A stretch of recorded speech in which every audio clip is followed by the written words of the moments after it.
So if I ask this question, some people would say like, hello everybody and welcome back to my channel. Hello everybody and welcome back to my channel Study with Science.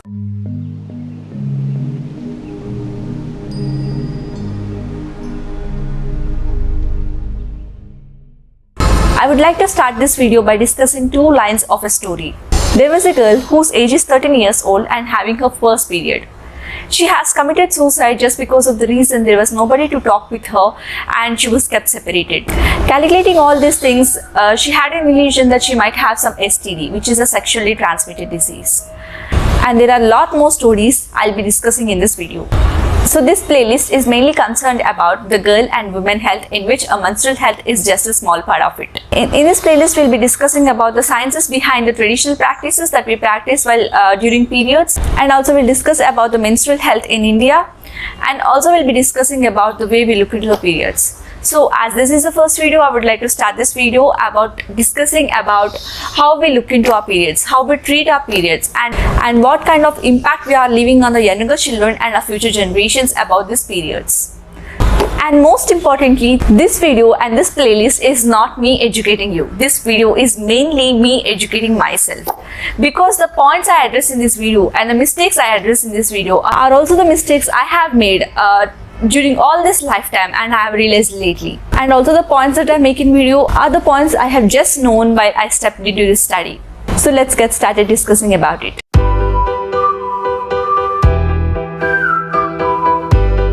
So in this particular video, I would like to address how our family, our neighborhood, our friends and other society members treat periods. And before addressing how others treat our periods, I would like to address how we treat our own periods. I would like to start this video by asking a simple question. How do you look into your period? I'm asking you. How do you look into your period? How you treat your period?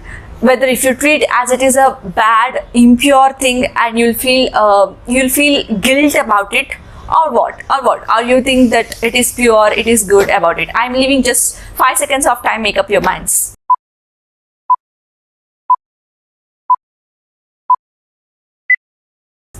So if your answer is like, yeah, what is there to feel guilt about it? It is good.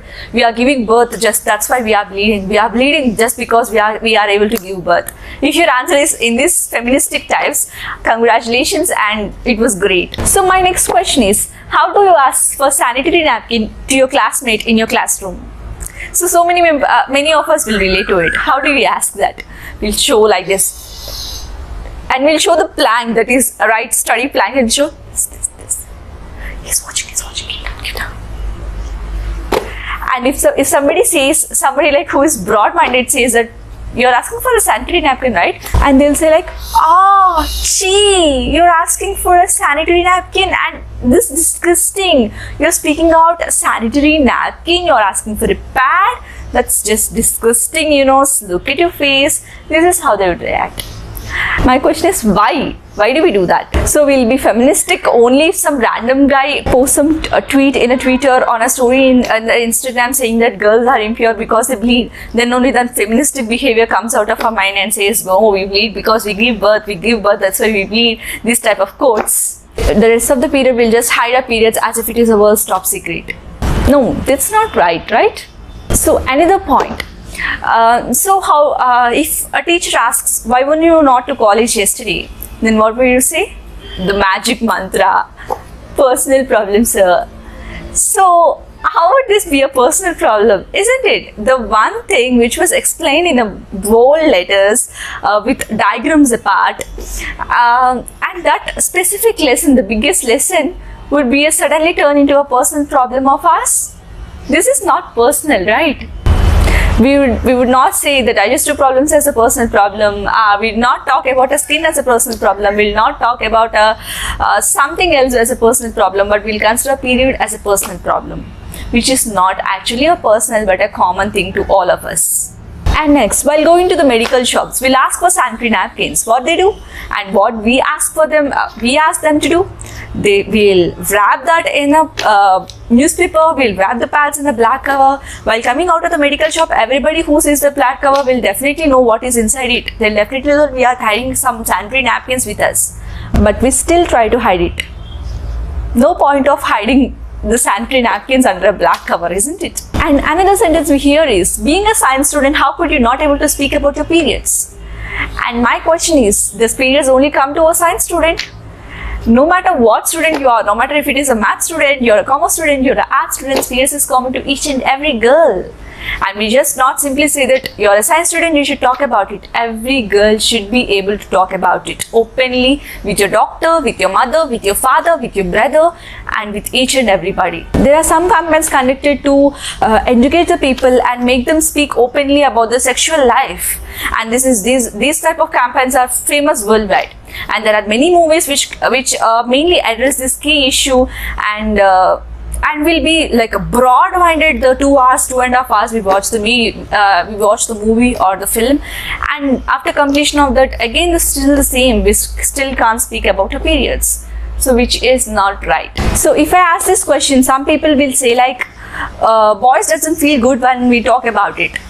So if this is your answer, I'll receive so many messages from the boys who are in my contact list asking the doubts regarding the menstrual health of the friends, of the friends or the family members or the sisters, mothers even.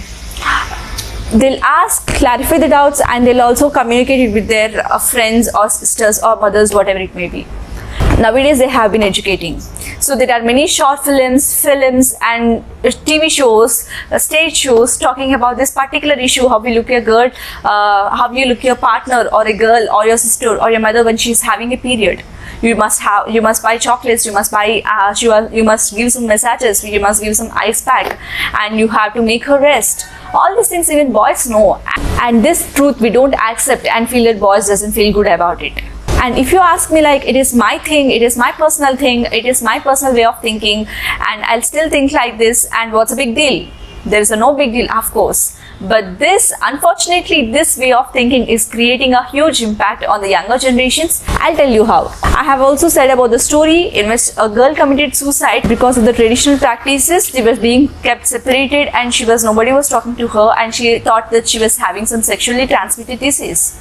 And if she could speak openly to their family members why she is having this periods, why there is a vaginal bleeding, why have been kept separated, things would be definitely different. And there is also another story with me where a girl locked herself in the washroom during her first period, thinking that she is having blood cancer because she is having vaginal bleeding and the blood is not clotting and even stopping, and she is having some blood cancer, and she locked herself in the room for 3 continuous hours. So if she could openly ask her mother why she's having this, things will be definitely different. And also, one girl in Nepal dies every year due to the strict traditional practices that were being practiced forcibly by the girls. My point is that the reason behind all these things is not the traditional practices. The traditional practices are always good, and each and every traditional practice that we practice during a period had a huge science behind it, huge medical science behind it. And if you say, stop, Pavni, stop. Even my grandma says the same, that there is a reason for everything that we say, but never says the reason. But I will say the reason. For each and every traditional practice, there is a lot of science, and I'll definitely address each and every practice along with the proper scientific reason in the coming videos. The point is not the traditional practices that are actually responsible for all of this, and the way of understanding the traditional practices and forcibly making them to strictly follow the traditional practices without telling the actual reason to them is resulting in all these things. So I hope you understand what I'm saying. So if you say, no, even the traditional practice says that we should not communicate about our periods to anyone. No, that's not true. I'll say you with example. So we all know that in southern part of India, we'll celebrate our first menarche, means we'll celebrate our first period very grandly. A lot of relatives who are living all over the India come and bless us, congratulate us, offer us some gifts. So why do we do that? Why do we do that? Does anyone have any small idea why do we celebrate our first period? Because it is that we are telling the child who was having a first period that it is not bad. It is not bad. You're bleeding, and we are celebrating it. It is very good thing, and we are celebrating that good thing. There is nothing to feel bad about it. And what I understand from this statement is they are also indirectly telling us that you can speak about it. You can speak about it openly. This is not bad, and this is not an uncommon thing. This is a common thing, and we are celebrating it. This is not bad thing, and this is the reason behind celebrating a menarche, our first period. So even our tradition says that you have to talk openly about your period. You should not be shame and guilt about your period. But why we are still doing the same, feeling guilt about a period, feeling shame about the period, not being able to openly talk about a period? So that is just because we are not properly understanding our traditions and the scientific reasons behind our traditions. So another thing I would like to say is, if you have doubt regarding any traditional practice, why this traditional practice is being practiced, please drop a question in the comment section so that I understand what kind of doubts do we have, so I can elaborate my study, not sticking to a points which comes into my mind. So make up your minds, think of it, and hoping for a huge change. I am signing off.